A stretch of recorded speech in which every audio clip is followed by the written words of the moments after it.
फेटाळलेला आहे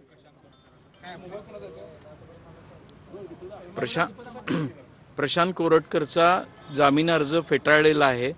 जामीन अर्ज फेटाळल्यानंतर त्यांनी पुन्हा एक नवीन विनंती कोर्टाला केली होती की आत्तापर्यंत आपल्याला अंतरिम जामीन आहे तो 7 दिवसासाठी कंटिन्यू करावा।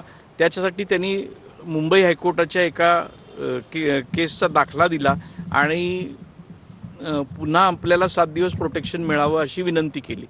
त्यावरती युक्तिवादात असं सांगितलं की त्यातल्या फॅक्ट्स वेगळ्या आहेत, त्यावेळेला आरोपी कोर्टासमोर हजर होता, इथे तशी परिस्थिती नाही आहे, त्यामुळं हा अर्ज मंजूर करायचं कारण नाही आणि एकदा तुम्ही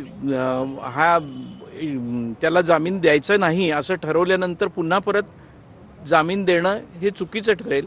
ते कोर्टानं मान्य केलं आणि जामीन अर्ज फेटाळला आणि पुन्हा जे प्रोटेक्शन मागितलं होतं तेही फेटाळलेलं आहे। प्रशांत कोरटकरच्या अटकेचा मार्ग आता मोकळा झाला। प्रशांत कोरटकरच्या अटकेचा मार्ग मोकळा झालेला आहे। या सगळ्या ऑर्डरमध्ये काही अटी वगैरे काय घालण्यात आलेल्या आहेत का? नाही, त्या पाहायला नाही मिळालेल्या अजून। आत्ता नुसतं जाहीर केलेलं आहे। ते कोर्टची ऑर्डर उद्या अपलोड होईल आणि उद्या अपलोड झाल्यानंतर ती पाहायला मिळेल।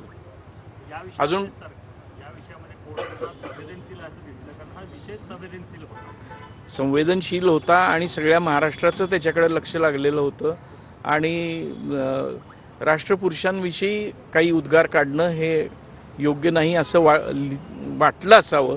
त्यात काय लिहिलंय हे अजून आपण पाहिलेलं नाहीये। या निकालाने जी कलम लावली त्यामध्ये काही नाही।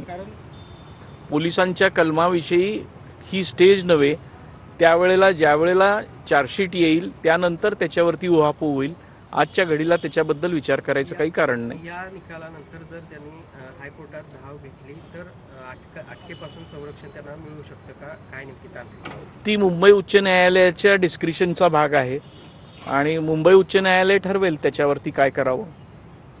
काल सुनावणी दरम्यान पोलिसांनी एक कलम वाढवावा असं सांगितलं गेलं होतं, त्या संदर्भात काही नाही, तो जो भाग आहे तो पुढच्या केसमधला भाग आहे। या अटकपूर्व जामीन अर्जाशी त्याचा काही संबंध नाही।